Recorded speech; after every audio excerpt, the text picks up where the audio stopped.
जय हिंद दोस्तों। स्वागत है आप सभी का अपना यूट्यूब चैनल पर। तो दोस्तों आज आप लोग के लिए लेकर आए हैं जो एसएससी जीडी की तैयारी को मजबूत बनाने के लिए हम प्रश्न लेकर आए हैं उत्तर क्लास से। जो इसमें हम जीके करेंगे दोस्तों 1000 प्रश्न के साथ करवाएंगे। तो जीके इसमें जो रहेंगे 1000 प्रश्न लेंगे जो महत्वपूर्ण वस्तुनिष्ठ प्रश्न रहेंगे दोस्तों। इसमें भारतीय इतिहास रहेंगे, भारतीय अर्थव्यवस्था, भारतीय राष्ट्रवाद, सामान्य विज्ञान और विश्व एवं भारत का भूगोल रहेंगे। व्याख्या सहित प्रश्न करवाएंगे। तो दोस्तों ये वीडियो आप लोग के लिए काफ़ी महत्वपूर्ण है जो कि आपके एग्जाम में इससे बाहर कोई भी प्रश्न नहीं पूछ सकते हैं। 100% के साथ मैं दवा के साथ बोलता हूं कि इससे बाहर आपके एग्जाम में कोई भी प्रश्न नहीं पूछ सकते हैं। अब एसएससी जीडी के साथ साथ बिहार दरोगा, बिहार पुलिस, बिहार एसएससी सारे एग्ज़ाम के लिए ये प्रश्न आप लोग के लिए काफ़ी महत्वपूर्ण है। तो दोस्तों ये उत्कर्ष क्लास का पीडीएफ से लेकर लिए हैं जो आप वही प्रश्न करवा रहे हैं, काफ़ी महत्वपूर्ण है दोस्तों। ये सारे एग्ज़ाम के लिए यहाँ देखिए, सारे एग्ज़ाम के लिए ये प्रश्न साबित है। IAS, BPSC, SSC, Bihar SSC, customer, प्रधान शिक्षक, railway, Bihar SSC, primary fireman, सबके लिए काफ़ी महत्वपूर्ण प्रश्न है। तो दोस्तों ये वीडियो काफ़ी महत्वपूर्ण है, आप लोग शुरू से अंत तक जरूर देखें बिना स्किप के साथ। अगर इसका पीडीएफ आप लोग प्राप्त करना चाहते हैं तो हमारी टेलीग्राम का लिंक नीचे है, उससे आप लोग जुड़िए। चलिए दोस्तों आज हम पढ़ेंगे पहला भारतीय इतिहास देखेंगे। कौन चीज़? भारतीय इतिहास देखेंगे व्याख्या सहित प्रश्न के साथ। तो पहला प्रश्न है दोस्तों बिना देरी के साथ। चलिए थोड़ा सा टाइम लिए हैं तो कोई बात नहीं, प्रश्न के साथ चलते हैं कि बौद्ध संगीतियों के आयोजन स्थलों का सही कलानुक्रम है। तो बौद्ध संगीतों के आयोजन स्थलों का सही कलानुक्रम क्या है दोस्तों? इसका जो राइट आंसर हो जाएंगे ऑप्शन डी हो जाएंगे। क्या? ऑप्शन डी हो जाएंगे। कौन? राजगिरी, वैशाली, पाटलिपुत्र, कुंडल वन जो है ये बौद्ध संगीत के आयोजन स्थल का सही क्रम है। तो पहला कौन? राजगिरी, दूसरा कौन? वैशाली, तीसरा कौन? पाटलिपुत्र, चौथा कौन? कुंडल वन था। अब इसका विख्यात सही देखते हैं दोस्तों। तो विख्यात है कि वर्ष दो है प्रथम बौद्ध संगीत कब हुआ? 483 ईसा पूर्व। कहाँ पर? राजगिरी में। तो इसका अध्यक्ष कौन सा? महाकाश्यप था। तो इसका कौन शासक था प्रथम बौद्ध संगीति का? तो अजातशत्रु था। और द्वितीय बौद्ध संगीत कब हुआ? 383 ईसा पूर्व। कहाँ? वैशाली में। तो इसका अध्यक्ष कौन था? साब कमीर था। और इसका शासक कौन था? कालाशोक था। और इसका तृतीय बौद्ध संगीत कब हुआ? तो 251 ईसा पूर्व। कहाँ? पाटलिपुत्र। तो इसका अध्यक्ष कौन था? मोगली पुत्य। और इसका जो शासक कौन था दोस्तों? अशोक था। कौन सा? अशोक था। और चतुर्थ बौद्ध संगीत कहाँ? तो ईसा की प्रथम शताब्दी में। और इसका जो तो कहाँ पर? तो कुंडल वन में। तो इसका अध्यक्ष कौन सा? वसुमित्र था। और इसका जो शासक कौन था? कनिष्क था दोस्तों। तो इस तरह से आप लोग को एग्जाम में पूछ सकते हैं। अगली प्रश्न है कि निम्नलिखित में से अशोक के द्विभाषी अभिलेख थे। तो द्विभाषी अभिलेख कौन थे? तो ऑप्शन डी हो जाएंगे। कौन? सर एक कुना गंधार, दो द्विभाषी अभिलेख थे। अगली प्रश्न है कि दिल्ली सल्तनत में लाख बख्श किस नाम को किस शासक को कहा गया है? कौन? लाख बख्श किस शासक को कहा गया है? तो कुतुबुद्दीन ऐबक को। किसको? कुतुबुद्दीन ऐबक को। अगली प्रश्न, यदि मैं अपने एक गुलाम को भी पालकी में बैठा दूं तो मेरे आदेश पर मेरे सभी सरदार उसे कंधों पर बैठाकर ले जाएंगे, यह कथन किसका है? तो ये कथन जो है वो किसका है? वो सिकंदर लोदी का। किसका है? सिकंदर लोदी का है। तो कुछ महत्वपूर्ण जानकारी है कि उपयुक्त कथन दिल्ली सल्तनत के शासक किसने किया था? सिकंदर लोदी ने। और बलबन ने रक्त एवं लौह की नीति अपनाई थी। तो रक्त एवं लौह की नीति किसने अपनाई? तो बलबन ने। तो ये भी प्रश्न पूछ सकते हैं। और खिरीज खान ने सैयद वंश की स्थापना की थी। तो सैयद वंश की स्थापना किसने किया? तो खिरीज खान ने किया था। तो अगली प्रश्न चलते हैं दोस्तों। प्रश्न कि गांधी जी के आंदोलन को नीचे दिए गए वर्षों के साथ सम्मिलित करना है। तो गांधी जी ने जो जो आंदोलन किया है तो उसको सम्मिलित करना है। तो देख लेते हैं। जैसे चंपारण सत्याग्रह कब किया था? किस वर्ष? तो 1917 में। कब किया? 1917 में। और खेड़ा सत्याग्रह कब किया दोस्तों?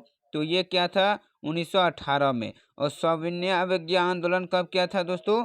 तो ये जो किया था ऑप्शन 1930 में किया था। और भारत छोड़ो आंदोलन 1942 में। इस तरह से आपका जो प्रश्न बन जाता है ऑप्शन सी बन जाता है। कौन?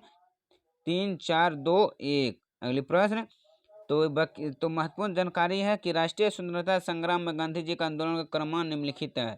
चंपारण सत्याग्रह 1917, खेड़ा 1918, सविनय 1930, भारत छोड़ो 1942 में। अगली कि भारत में मुस्लिम राज का संस्थापक माना जाता है। तो मुस्लिम राज का संस्थापक किसे माना जाता है? तो मोहम्मद गोरी को माना जाता है। जो मोहम्मद गोरी ने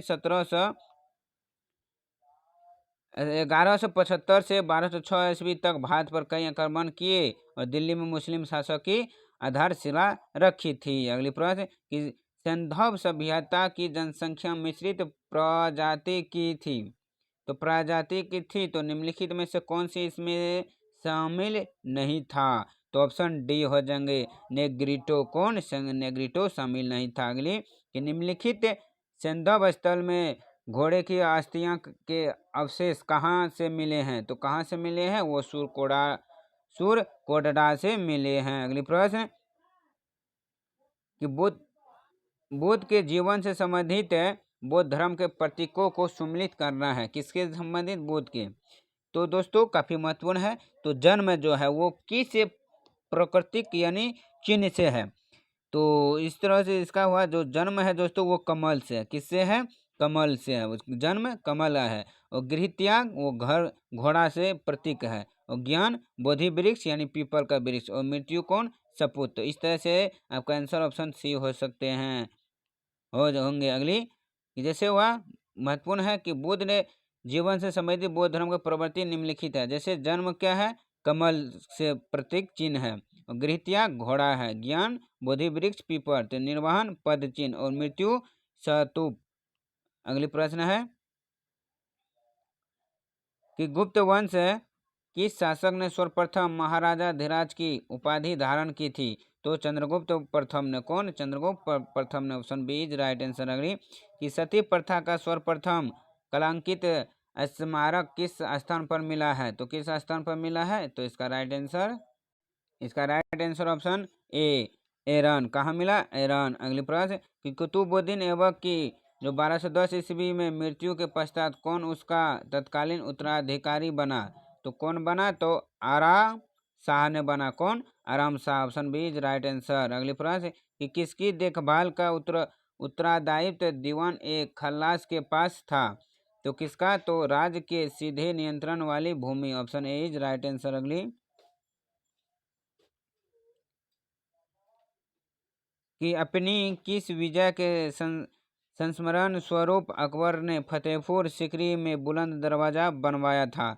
तो ऑप्शन सी गुजरात। कहाँ? गुजरात। अगली कि अकबर ने अपनी गुजरात विजय 1572 ईस्वी तथा 1601 ईस्वी में असीरगढ़ की विजय के बाद 1602 में राजधानी फतेहपुर सीकरी में बुलंद दरवाजा बनवाया था। अगली प्रश्न कि शिवाजी के प्रशासन के अंतर्गत सर ए नौबत क्या था? तो सर ए नौबत क्या था शिवाजी के प्रशासन के अंतर्गत? तो ऑप्शन बी पैदल सेना अधिकारी। अगली प्रश्न दोस्तों अगर वीडियो अच्छे लगे तो जरूर लाइक कीजिएगा और चैनल पर पहली बार आए तो सब्सक्राइब करना ना भूलें। अगली प्रश्न है कि निम्नलिखित कथनों में से सत्य कथन का चयन करना है। तो जैसे वह जातक ग्रंथों में बुद्ध के पूर्व जन्मों की काल्पनिक कथाएं हैं। नागसेन द्वारा रचित मिलिंद पनो पाली भाषा ग्रंथ है। तो इसका आंसर ऑप्शन सी हो जाएगा। 1 और 2 दोनों है। अगली प्रश्न कि सिंधु घाटी सभ्यता में अग्नि पूजा किस स्थान पर खोजी गई? अग्नि वेदिका से सिद्धि होती है। तो ऑप्शन ए हो जाएंगे कालीबंगा। अगली प्रश्न निम्नलिखित में से किस में चंद्रगुप्त मौर्य द्वारा मगध का राज सिंहासन प्राप्त करने की कथा दी गई थी? तो ऑप्शन डी मुद्रा राक्षस का। अगली सुभाष चंद्र बोस को राष्ट्रीय नायक किसने कहा था? तो सुभाष चंद्र बोस को राष्ट्रीय नायक किसने कहा था? तो ऑप्शन सी रविंद्रनाथ टैगोर ने कहा था। अगली प्रश्न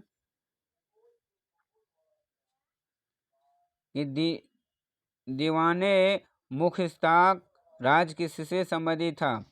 तो मुश्ताक राज किससे संबंधित था दीवाने? तो ऑप्शन ए भूराज विभाग से। अगली प्रश्न कि निम्नलिखित में से तोडरमल की भूमि राज व्यवस्था किससे संबंधित थी? तो जाबती से। किससे? जाबती से। Option B. अगली कि सुरक्षा कपाट सिद्धांत किससे संबंधित है?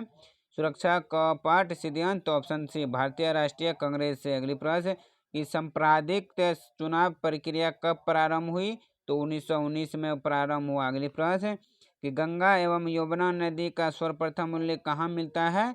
तो ऋग्वेद में मिलता है। कहाँ मिलता है? ऋग्वेद में। अगली प्रश्न जैन मत में संथार से तात्पर्य है? तो जैन मत में संथारा से तात्पर्य है। तो ऑप्शन बी उपवास द्वारा प्राण त्यागने का एक अनुष्ठान। अगली प्रश्न कि निम्नलिखित में से प्रतिषेध मुत्पाद का सिद्धांत किससे संबंधित है? तो प्रतीत्य मुत्पाद का सिद्धांत किससे संबंधित है? तो ऑप्शन सी बौद्ध धर्म से संबंधित है।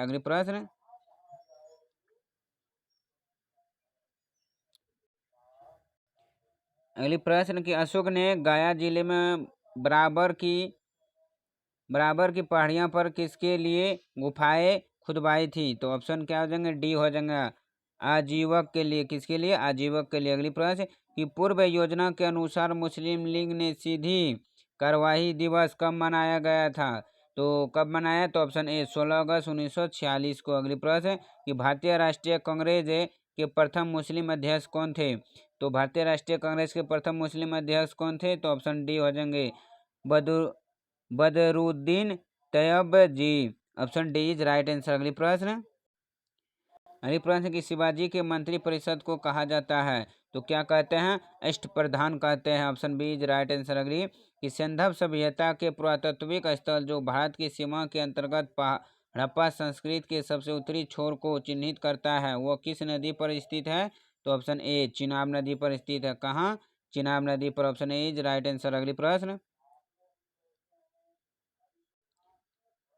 प्रश्न है कि मोहम्मद बिन तुगलक के अंतर्गत दीवान ए कोही किस विभाग की देखभाल करता है? तो किस विभाग को देखभाल करता है? ऑप्शन बी कृषि की उन्नति। किसका? कृषि की उन्नति। अगली कि गांधी जी द्वारा भारत में चलाया गया प्रथम वास्तविक किसान सत्याग्रह कौन सा था? तो कौन सा था वास्तविक किसान सत्याग्रह? तो इसका राइट आंसर ऑप्शन बी हो जाएंगे क्या? खेड़ा किसान सत्याग्रह। Option B is right answer.